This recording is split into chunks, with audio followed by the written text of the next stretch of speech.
Ada yang komen dia kata keputihan tu payah nak hilang ustaz. Dia macam mana tak tahulah kita. Kan esok? Nanya tanya kau lelaki. Keputihan tu macam mana? Dia jadi macam kerah. Dia payah nak hilang. Dia kalau betul lah keputihan, ada jirim dia, ada zat dia, buanglah dulu. Buanglah dulu zat tu. Allah, kalau tengok ngotor dia ni dengan keputihan stokor di luar dalam, dia masuk sekali dengan baju dia. Ada buat kerja gitu. Kalau keputihan jirim tu ada, maka air walaupun datang, satu mesin basuh tu hukum najis belaka. Pusing. Habis air tambah najis keluar. Tapi keputihan tu dah hilang juga jirim dia. Masuk air ke kedua, bercampur dengan jirim najis keputihan. Air ke kedua, hukum najis lagi. Pusing kali kedua, tak hilang juga dia punya jirim keputihan. Kali yang ketiga, ada lagi jirim. Najis lagi air kali ketiga. Tak kerja gitu. Kalau betul lah. Kalau jirim keputihan tu payah nak hilang, bukan masalah jirim keputihan. Apa jirim najis sekalipun, buang dahulu. Awak nak capu jirim najis bersekali dengan ketika basuh. Tak ada orang basuh pakaian sekali ngetahi dalam tu. Tak ada. Tapi kalau tahi tu tak apa, mungkin dia mudah hilang jirim dia. Tapi dia katakan keputihan tu. Keputihan dia tu. Dia kata payah nak hilang.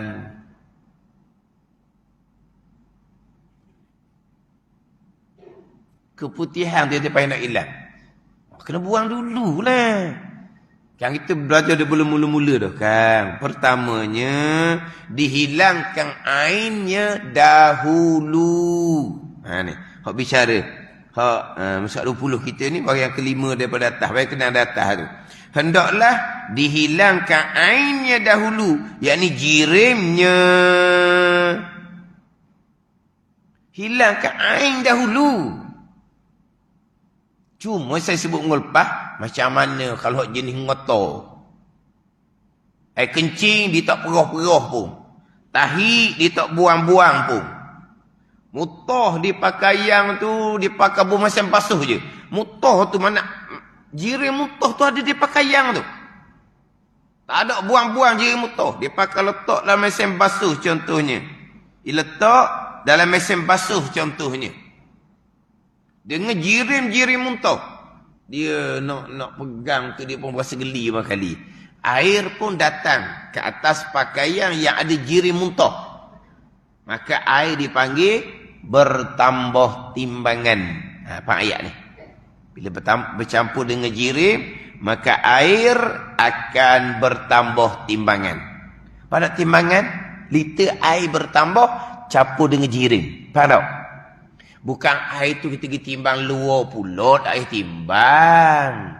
Tapi maksud dia bertambah timbangan bercampur dengan jirim muntah.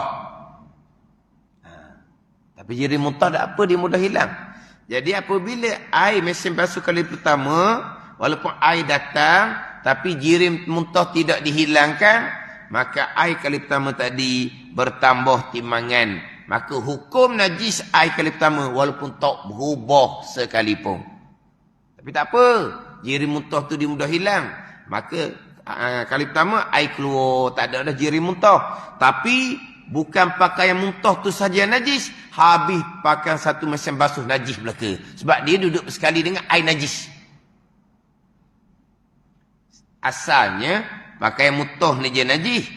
Pakaian lain kotor tak najis. Tapi oleh kerana bertambah timbangan air, kerana bercampur dengan jirim muntah, air najis satu mesin basuh tu, dia menajiskan semua pakaian yang lain. Maka keluarlah air najis tu. Datang air kali yang kedua. Air kali kedua tu yang akan menyucikan sekalian pakaian. Air kali ketiga, boleh pahala sunat kali yang kedua. Ada ni.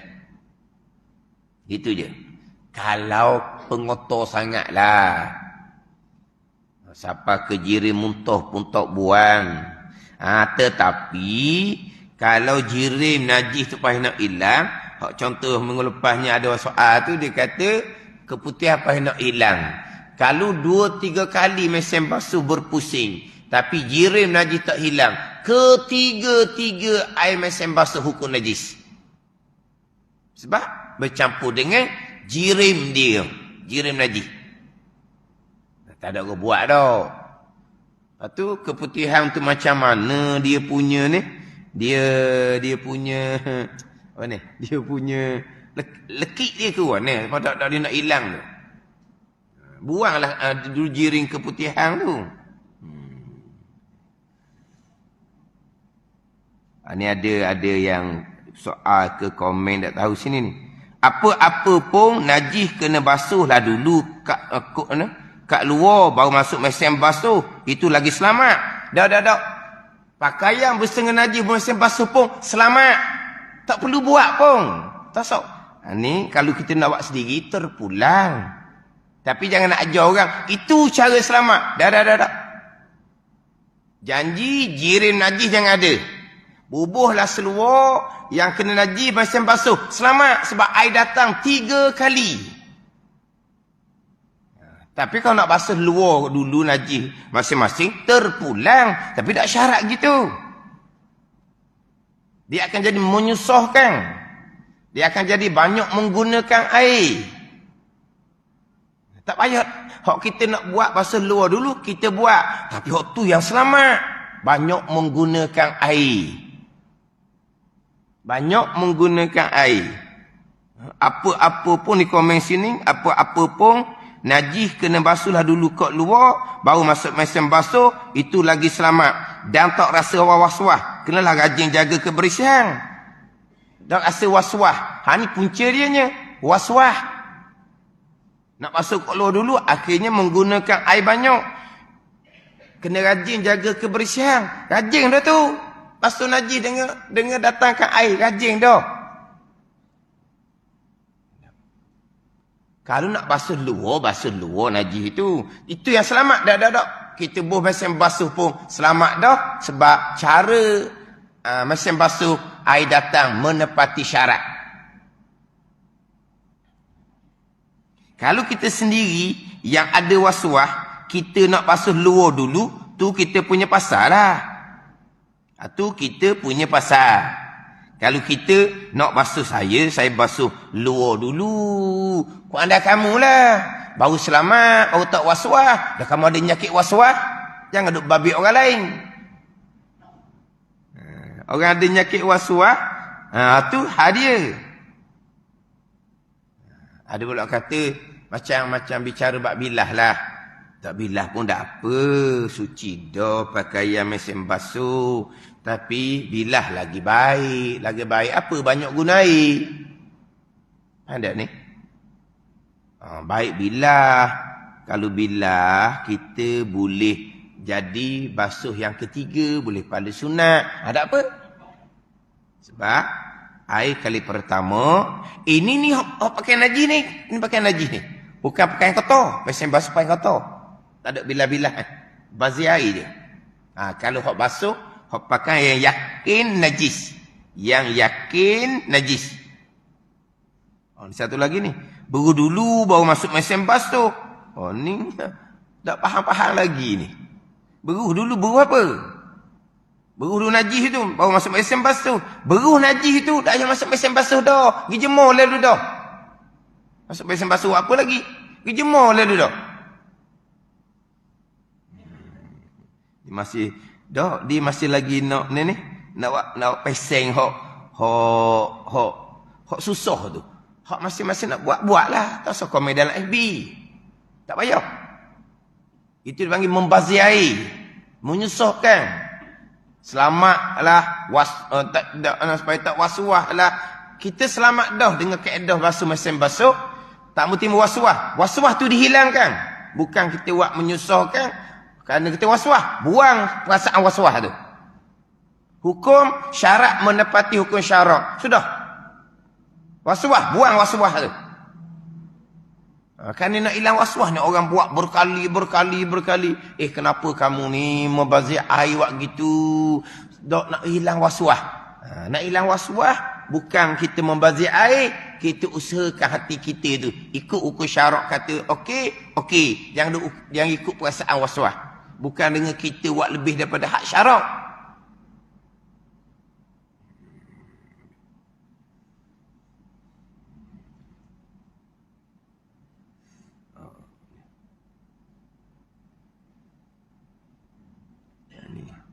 Ni ada ni kena faham dulu apa Ustaz ajar tu, mesin basuh tu dah yakin boleh menyucikan najis.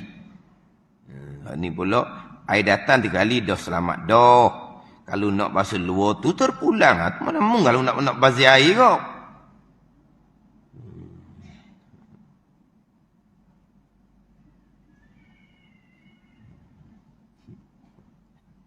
Dalam ni banyaklah dalam FB ni. Sebab ada orang kata kalau kita bilah lagi baik, dia kata. Ni ada ni, pening baca komen. Tu komen kadang-kadang tu dia memeningkan orang. Tak payahlah. Ada kata, saya pernah dengar dulu, tak dari bilah pun tak apa dah, suci dah. Suci dah. Tapi nak bilah lagi baik, tak payahlah. Membazir air je. Ni pula kata ustaz khabar hukum tu amalan kita ikut kita lah. Ya sungguhlah. Ustaz khabar hukum je. Apa tu amalan kita ikut kita lah. Air kita bayar, bukan ustaz bayar. Bayarlah banyak-banyak pun, apa masalahnya. Tapi jangan nak ajar kat orang lain pula.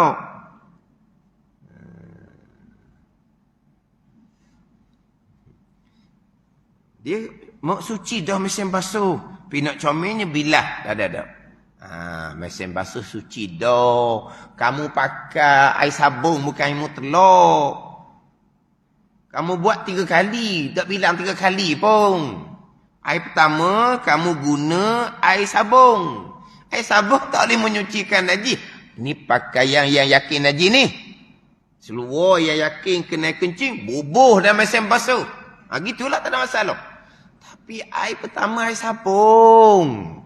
Dia takkan menyucikan aja bukan air sabun, bukan air mutlak. Keluar air sabun. Keluar air sabun. Masuk air mutlak kali yang kedua. Sabun ada lagi. Maka air tu masih lagi buih. Air tu masih lagi buih. Buih sikit-sikit. Tak apalah dipanggil mutlak lagi. Air kali kedua menyucikan najis yang hukumnya wajib. Keluar air kali kedua. Masuk air kali ketiga. Boleh pahala sunat kali yang kedua. Tak ada kali ketiga ni. Kita bilah kita boleh pahala sunat meniga. Tak apa tu. Itu memang sunat. Tapi bukan wajib. Untuk sunat meniga. Pandai. Ini pakaian yang yakin najis. Yang bila jumpa. Tu tanya. Bila jumpa pakaian najis? Bila jumpa pakaian najis?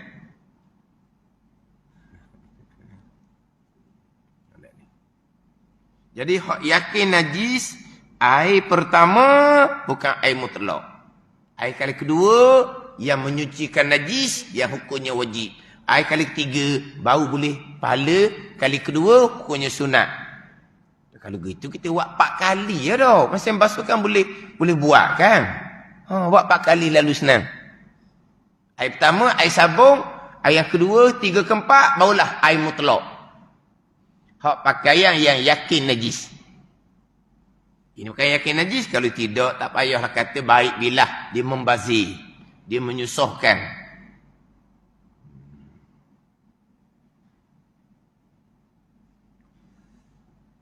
Ni komen buang jirin najis dulu. Baru masuk mesin basuh betul-betul. Jirin najis buang dahulu. Jirin najis buang dahulu. Biar tinggal sifat najis sahaja.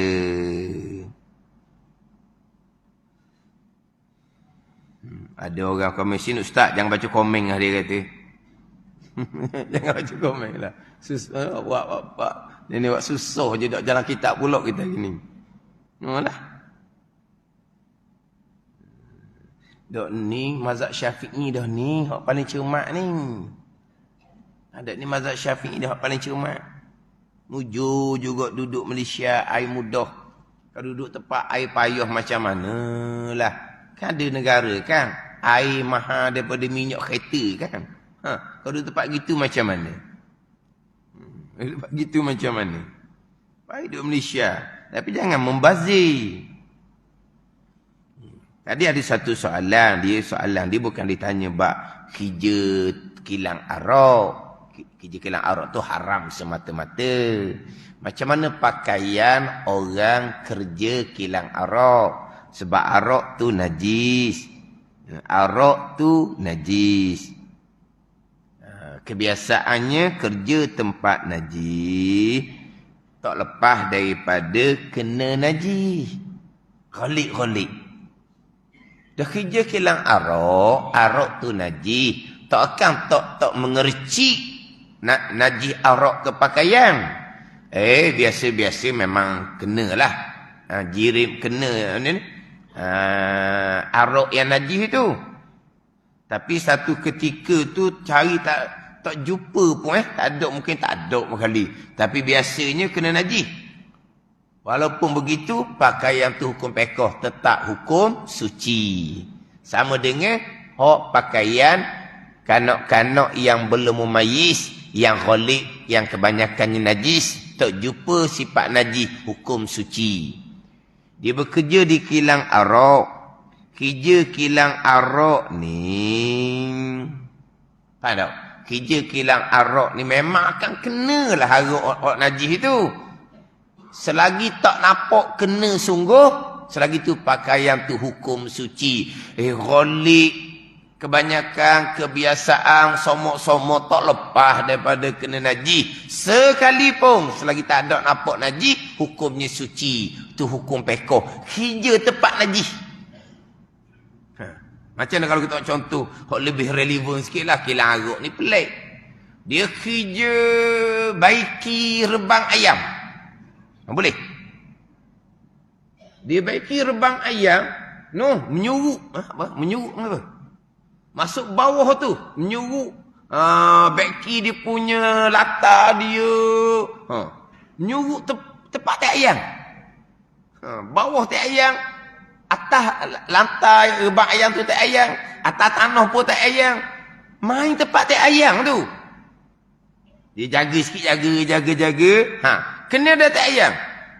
Tak ada nampak di baju, di seluar tak ayam. Mukhija tempat tu memang kena. Nampak tak kena? Dah hukum suci. Tu hukum pekoh. Atas kepala tak ayam, bawah atas tanah tak ayam, kiri kanan tak ayam, kerja dalam rebang ayam, baiki rebang ayam. Lepas tak daripada kena najis? Tak lepas rolik dia, kebiasaan dia. Tapi ada tak kena najis di pakaian? Tak jumpa cari. Hukum suci. Ada ni. Hukum suci. Sunat je pergi basuh dulu. Sunat je, tak wajib. Nampak kena tak ayam tu cerita lain lah. Tu yakin najis. Dah. Nak ceritanya kerja tempat najis. Kebiasaannya tak akan lepas. Pakaian kita akan kena najis. Tapi untuk hari tu jaga molek-molek kena ke tak? Tak kena. Tengok-tengok di baju, di seluar tak ada bau najis. Hukumnya suci. Ni cerita hukum pekoh. Perasaan kita macam mana? Waswah kita macam mana? Tu buang tu. Buang tu. Kita belajar hukum pekoh, bukan hukum waswah. Cuma sunatlah basuh dulu nak semayang. Berjam-jam duduk main kat tahrik itu. Tak kena, biasanya kena, hari tu tak kena. Hukum pekohnya tak wajib basuh, sunat je. Tapi hukum pekohnya hukum suci. Faham tak ni?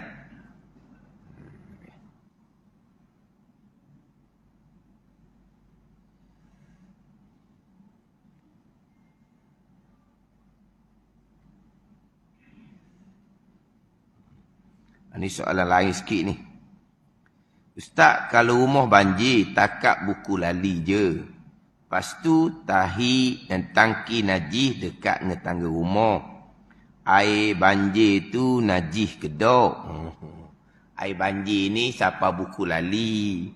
Duk tangga rumah dia. Dah rumah siapa tak ada taki tahinya? Ada rumah tak ada taki tahi? ada taki tahi belaka. Kalau air banjir tu duduk siapa ke naik setangga rumah, dia kata, maknanya air tu bercampur dengan air dalam tangki najis. Air tu banyak. Tak akan hukum najis selagi air tu tidak berubah. Berubah apa? Berubah dengan bau tahi, berubah dengan bau air kencing. Pada ni. Takkan hukum najis. Tapi orang basuhlah air hok naik tangga tu. Bukan kerana najis. Kerana seluk. Kerana kotor habuk. Bukan najis. Kan kalau air naik. Tu naik tangga. Naik latar gitulah. Orang basuh air lepas banjir surut. Basuh kerana kotor. Sebab dia bercampur dengan air seluk. Memang akan basuh. Tapi ketika air duduk bertakung tu, naik satu tangga rumah, memang tak boleh lari dah. Air tu akan bercampur dengan air dalam tangki najis. Tapi air tu banyak. Kan tak ni? Air banyak tidak akan dihukumkan najis selagi tidak berubah. Itu je lah. Tambahan pula, hak tangki najis tu tahi tak keluar sebab dia tertutup. Tahi tak akan keluar, dia tertutup. Dia akan keluar hak air-air je lah. Air najis. Tapi air banyak. Selagi tidak berubah, tidak dihukumkan najis.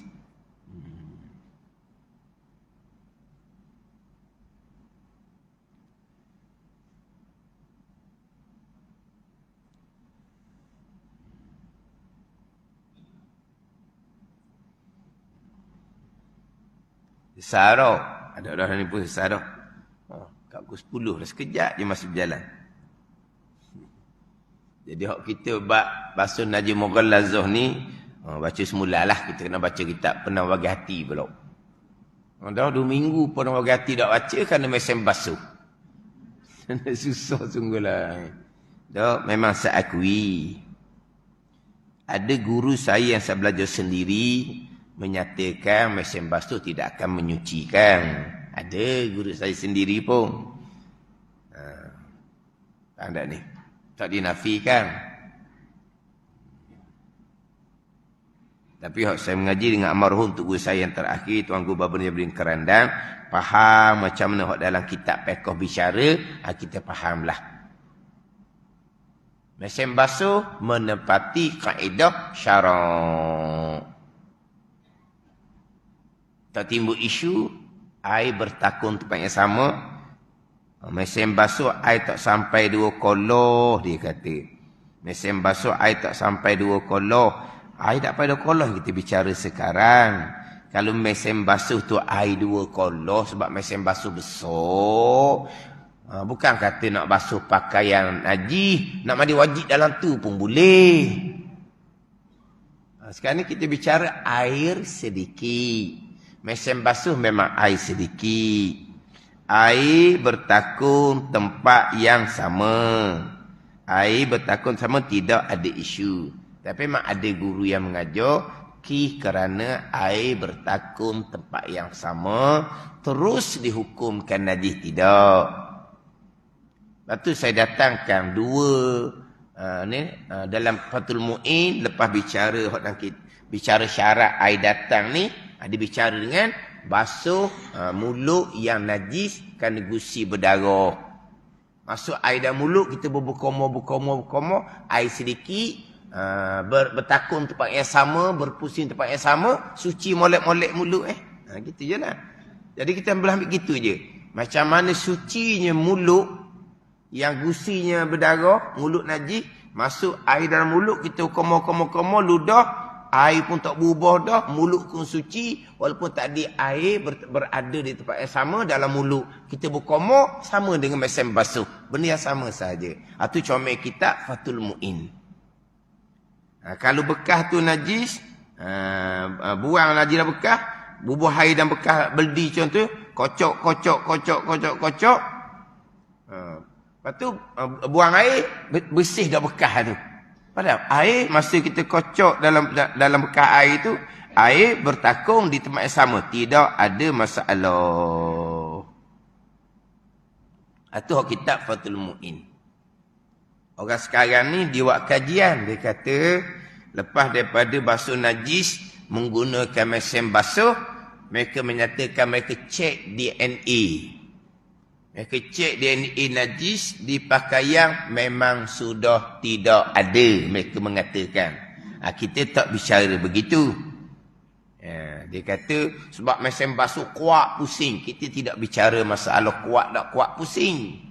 Kita bicara air datang ke atas tempat najis, maka menepati syarat menyucikan najis mengikut hukum syarak. Itu je. Dia nak cek ni, cek pun cek lah. Kita tak kira tu.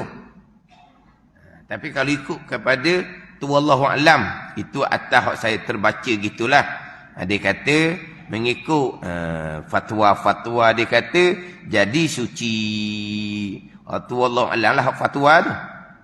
Cuma saya bicara apa yang ada dalam kitab berkaitan dengan syarat menyucikan najis, datang air yang sedikit ke atas tempat yang kena najis, air sedikit ni, walaupun air bertakun tempat yang sama, berpusing tempat yang sama, itu tidak ada masalah.